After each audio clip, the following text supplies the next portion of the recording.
There is one very early flashing signal that has just gone off, and a lot of very exciting and interesting things happening in the markets right now. So let's get started. I have a great show planned for you guys today. And having a look at this very first chart here, you can see that the markets did bounce yesterday. And yesterday I outlined to you guys the S&P 500 futures chart. And I told you that on a weekly scale, it's coming right into that 200 weekly moving average, which is a very, very important level for it. It recaptured the liquidity over here at the lows. You can see that liquidity there that I just highlighted. Not only that, but you do also have the RSI, which is respecting this trend line over here. And consequently, it was a very, very easy risk to reward ratio play for anyone that was wanting to go long in the markets yesterday. And that they did, which is why we have this massive push to the upside. So that's one reason. That's the technical reason for why the markets ran. And as you know, with technicals, they usually flash us the signal first, and then it's followed by something fundamental that takes place, which I'm going to touch on in just a moment's time. But first and foremost, I want to outline this. You have essentially this chart of the futures, which is in this expanding megaphone pattern over here. And now we have to ask ourselves, how high will this next run go? I covered this in an extensive writing in yesterday's Daily Candle newsletter. The link is in the description below. If you aren't already subscribed, it is totally free. Have a look at that. But upside targets could potentially be as high as 4,044 on the S&P 500 futures, which is the 0.382 fib retracement level. That is one area of interest, and that is assuming that this is the low. You need a confirmed low in order to have these fibs really work out. So I would be targeting potentially as high as this level over here, and then there could be some rejection from that zone. And I still do think ultimately this main target eventually does hit one way or another, whether that's this is a fake out and it comes back down, or we have the full bounce all the way up to these levels and then it comes down. So touching on fundamentally, why did this happen? Well, if you have a look at this tweet over here, you have IMF managing director says that the responsibility on the Fed to be mindful of the spillover impact on the rest of the world is very, very high. And the IMF managing director says signing of staff level agreements. Okay, that's irrelevant with Egypt and Tunisia. But essentially what they're saying is that the Fed need to pivot. Everybody is suggesting that the Fed need to pivot. Look at this over here by Sven. He says, laugh out loud, because you have the Wall Street Journal, which says United Nations calls on Fed, other central banks to halt interest rate increases. As we know that the only tool for the Fed to control the rate of inflation is to raise the interest rates or to go into quantitative tightening, which is what we're currently doing. And now there's this whole narrative that's starting to unfold whereby they're suggesting that the Fed are going to need to pivot, reduce interest rates, and on top of that, they should create some sort of a stimulus in the same way that the UK did by buying back bonds, for example, and that will create a form of quantitative easing. Now, we need to not just trust everything that we read, but verify using charts. And we're going to do that in a moment. One thing I would say is stay tuned, because there are some very interesting signals that have flashed, and the markets are definitely in a very pivotal point. So looking at what else Alf has to say over here, is he says that every time that the Fed had to seriously fight inflation, they always ended up raising Fed funds above the prevailing core inflation. And here he shows what the different rates were through the major years of when there was an inflation crisis. And he asks here, 2023, what will it be? So this guy comments, 2023 core CPI 3%, Fed funds rate 4 to 4.5%. And he says, yes, he pretty much does agree with that. So it's going to be interesting, very interesting with the markets. And this is why you need to wait for confirmation from a technical analysis perspective and not try and front run any of these signals. Otherwise, you really risk falling into the bull trap that many have fallen in ever since the market was at about 47K. Every single time they keep getting caught in these bull traps. So be careful. So I think this should be the last bearish thing for this one over here is Holger. He says he's essentially showing a fractal over here.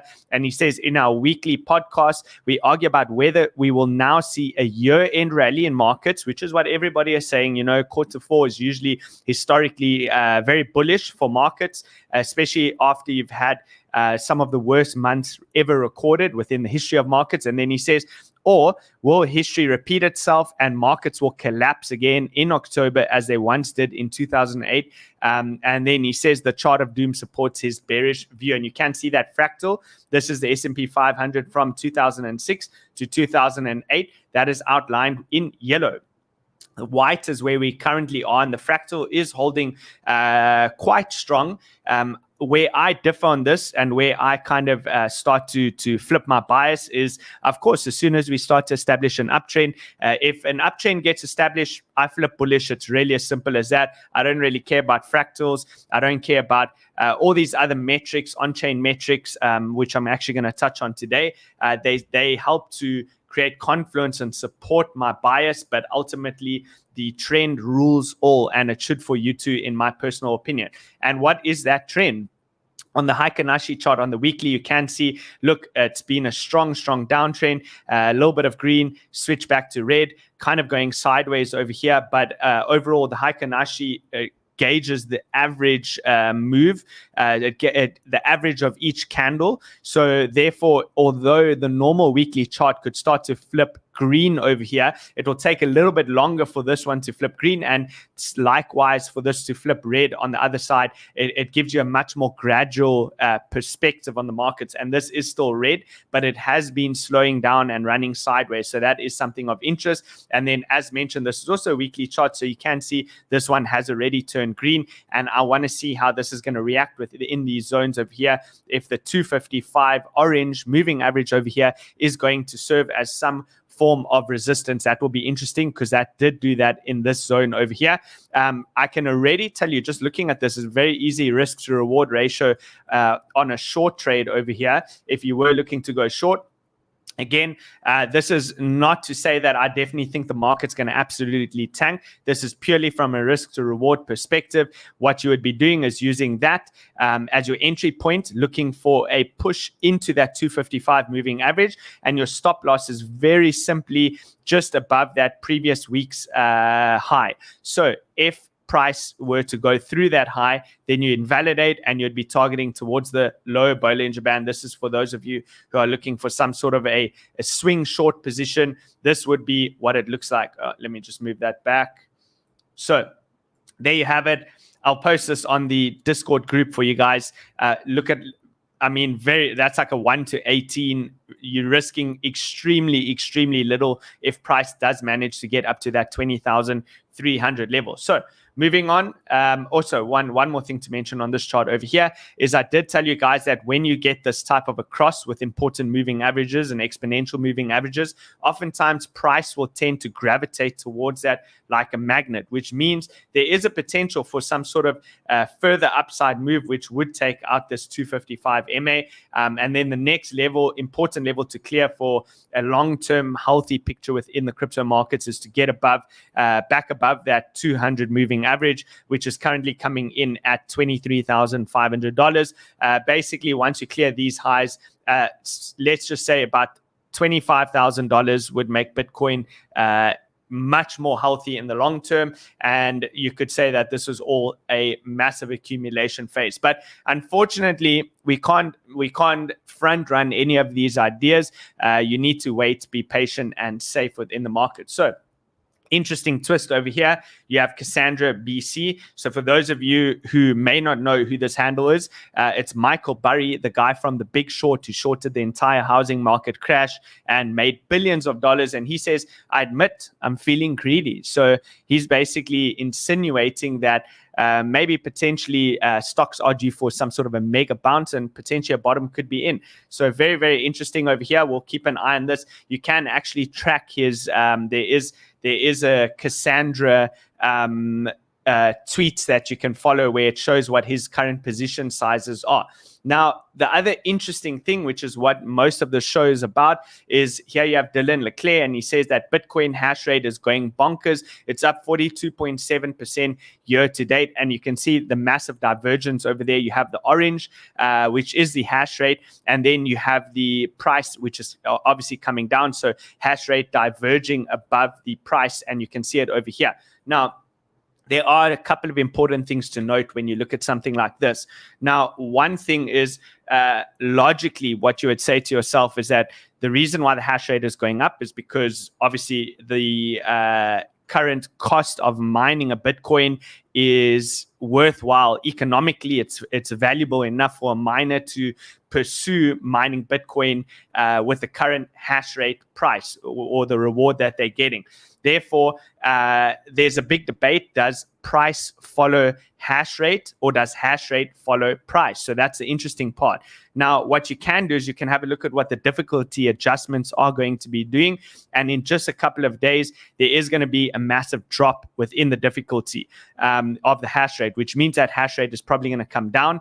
And most of the time, that results in a bit of a sell-off. Contrary to popular belief, you would think that hash rate going up means that price should be following that hash rate. However, I'll caution you to say that in the very short term, there could actually be a little bit of a sell-off. I'm not saying new lows or anything. What I would say, though, is that if that sell-off does come in the next couple of days or the next week or so, and price manages to hold that 18K level, then you can probably say there's a good chance that the bottom may actually be in for the markets. Now, another very, very important one over here is the Puel multiple. So I think his first name is David Puel. He's not that active on Twitter or anything, but I used to follow him way back in 2017. He started a big fund, I think, with Willy Woo, if I'm not mistaken. Very, very smart, knowledgeable guy. But essentially, he's created this signaling chart over here. And what it basically means is that anytime that you get within this green band at the bottom over here, this is typically where you find the major market bottoms. And conversely, the top red band is when you're in the danger zone and you should be considering to take profits.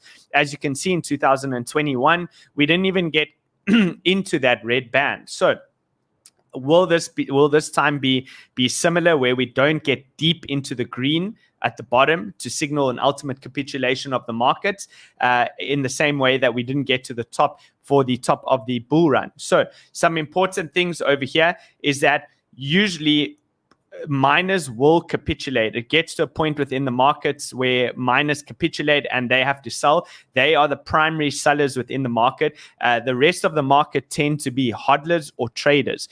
But miners are the only ones that are constantly selling to continue to fund their mining endeavors. And usually you would expect it to come all the way down to these bottom levels right here. As you can see, this one over here and this one over here, that has marked all the major market bottoms. And we haven't quite got there yet, but maybe this time's different. Maybe this is where it's going to stop and reverse. And you could, from a TA perspective, draw a trend line over here.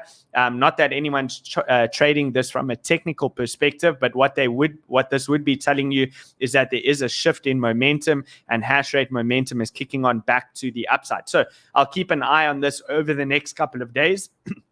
And then from a trading view perspective, you at home can actually put this on your chart. It's called the hash ribbons indicator. You literally just type it under indicators over there, and I'll even show you which one. Hash ribbons indicator. It's this one by Caprioli Charlie, I think is the name, with 12,882 followers. So what this is just recently flashed off a buy signal, and I just want to cover what this is essentially. So the hash rate is essentially broken up into two parts. You have the hash, which is the computational problem solving capability of the miner. Remember, these supercomputers need to solve equations, and as a result, they get rewarded from that. The rate is the work output per second. So how quickly they are solving those mathematical problems to get rewarded. Now, I'm going to zoom in on this part over here, just so we can look at that properly. Let's see. So the green line, you can see this green line over here. That is your 30-day hash rate, and the gray line is going to be the 60-day hash rate. So when you have a gray circle that prints, that means that the 1 month hash rate has crossed under the 2 month hash rate, and that's usually a bearish sign. And the opposite is a full green circle is 1 month hash rate has crossed above the 2 month hash rate. Blue circle will be your first instance of a positive momentum following cross up following the cross up. Therefore, you have a great risk to reward buy. So basically what this is saying is when you get a green circle, you should start to prepare for a potential bottom to have been formed in the market, followed by a blue that is confirmation that there's enough of a divergence that's happened between the hash rate and the price of Bitcoin, and therefore you have an opportunity to go long. So zooming out, you have the red marks, the red vertical lines over here. These red vertical lines essentially represent the halvening event, whereby the reward that the Bitcoin miners are obviously getting for every 10 minutes of work decreases by 50%. So they're getting half the reward, which is pretty much why the price constantly goes up within Bitcoin. So looking at this back in time and historically, there have been a couple of false signals, as you can see over here, and you have to know that. That's why there's no perfect trading system. And ultimately, I'll always tell you that you got to focus on the trend above anything else. And then those other things come secondary, and you can use that to confirm your buy. So we're going to have a look at the trend in a moment's time. If the trend manages to clear certain levels, just a couple of $1,000s higher, we'll start to reestablish a new uptrend. And then this will be our confirmation bias, which will help us to say that this does have a pretty high hit rate. Look, in 2020, Black Swan event gave blue buy signal, sold off, gave another blue buy signal. And of course, that one was fantastic. Over here, we have a buy signal that came in August of 2021. And yes, that did result in quite a mega move. But as you can see, you went up about 30%. You came back down, which was at about break-even level. And then we went again for another 62%. And then that was the end of the signal. So the question is, will this time be different? How will this one react over here? Nevertheless, it is something very interesting to use in combination with your other tools. Quickly touching on some admin. If you do enjoy this video, please take a second out of your day to give this video a like, hit the bell notification, and make sure that you are also subscribed to the video. So from a TA perspective, let's quickly look at what is going on right now within the markets today. So you have Ninja, he says about 12 million plus in fresh longs open near the 19,600 level on FTX right after the buy algo started flashing a 1K sell wall. And then he basically laughs over here. So I thought, let's look at what is going on with the open interest over here, which are the leverage traders. And you can see there is a massive spike. But with that being said, this can go a lot higher. You can probably get double the people coming in, creating a lot more FOMO. I would expect around, in the short term, around 11 billion in open interest to be the level to watch. This is where in the recent times we've had most of the bull traps recapture some of that liquidity, and then it could potentially be a bull trap, or maybe enough FOMO will kick in to actually reverse the market, which is also a possibility. One of the top traders, Pintoshi, he says, though, when you look at Bitcoin dominance and Bitcoin itself, everything is suggesting that we are about to get a pretty strong move. Everything is lining up at the moment. After a month of basically nothing except us all yelling at each other over 2% moves, it is time for some volatility. And I warned you guys, I told you that the Bollinger Bands are contracting and volatility is about to enter the market. You always have to be careful, though, that you don't fall into the FOMO train and get caught on the wrong side of a trade that ends up being a liquidity grab and a trap. So let's look at his chart very, very quickly. You can see, of course, he's got the purple area marked out, which is the same as mine. Basically, that's the clear demand zone, an area where you would expect price to gravitate towards if this was any other time frame. If you're looking at this as a 5 or 10 minute chart, you would say without a shadow of a doubt, that's your target zone. Okay, but if you are able to break that downward diagonal trend line, then momentum begins to shift, and now you have a different picture that starts to get painted. So we go on to this one over here. That's just a zoomed in perspective. Same thing. If we can hold those lows, break this trend line, then potentially have some upside potential. Now he has on the Bitcoin dominance danger zone. No good things have ever happened here. And that is interesting. I'm going to show you on my chart exactly what he means. And what he means is this. Let's just make this one bigger. If you look at this, Notice that any time that we come to these lows and Bitcoin dominance bounces, when we start to push towards the range highs again, most of your lower prices happened at the range high in relation to the same time when it came to the bottom. You had the 29K bottom over there, which means that this could end up leading to a potential sell-off. So it's not necessarily Bitcoin dominance bouncing and targeting the range highs. It's not necessarily that it's going to be anything bullish for altcoins. When he's saying something major may happen, it could actually potentially be a downside move. Looking at our inverted chart, though, I did mark out this vertical line for the 10th of October, and I said volatility is coming soon, and we should know our fate by the 10th of October, possibly even sooner. As you look at this now, you can see you are breaking down that supporting trend line.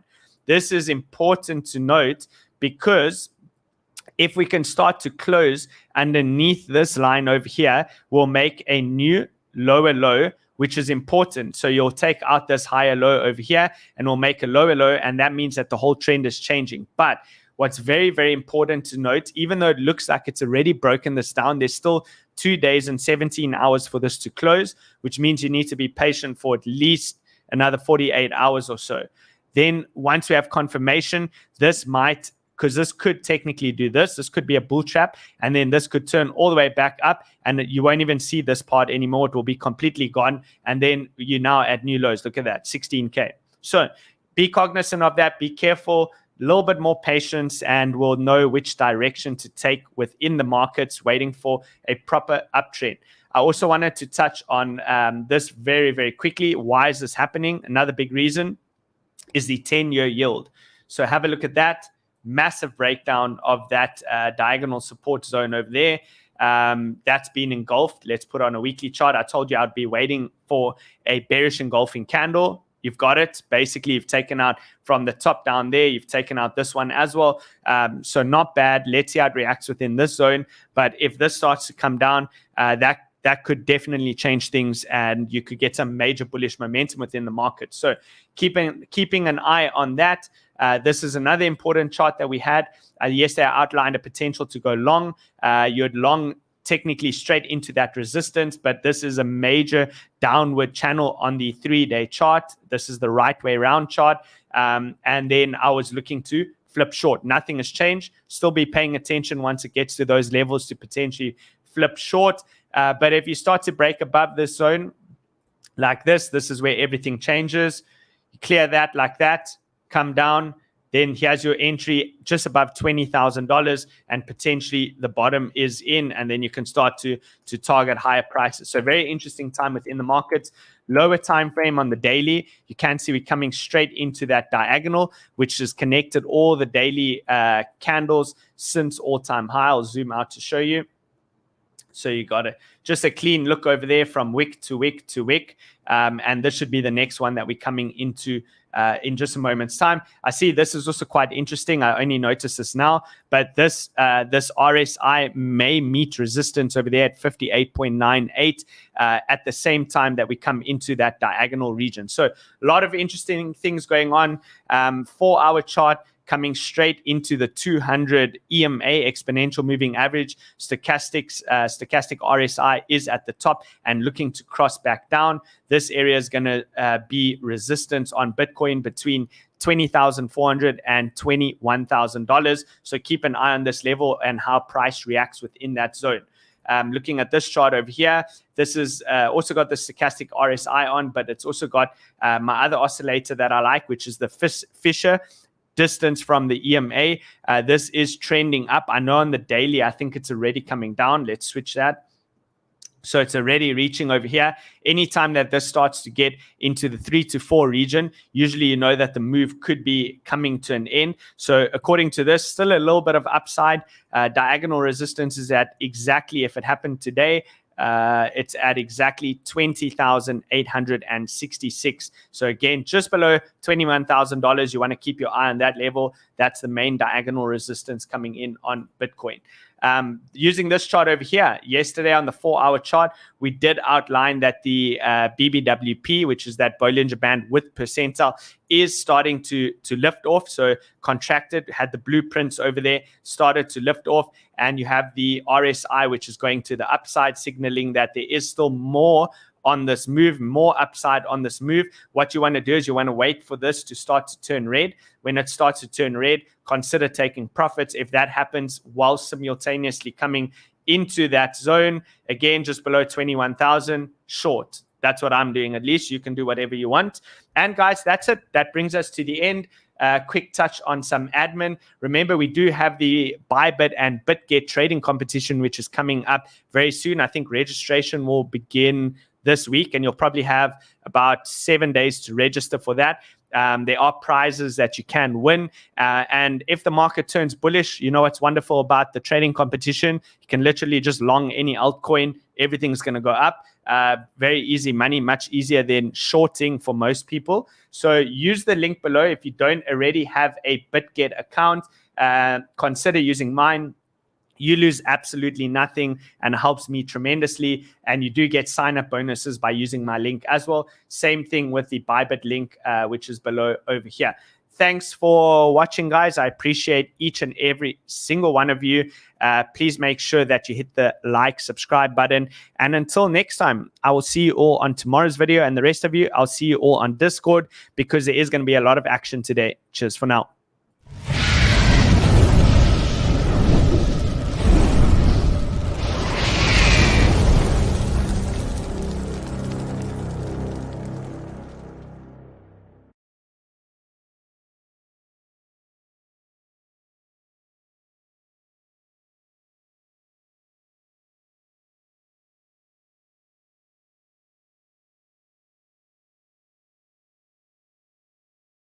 I will be putting the trade ideas on Discord for everybody interested. So join us there.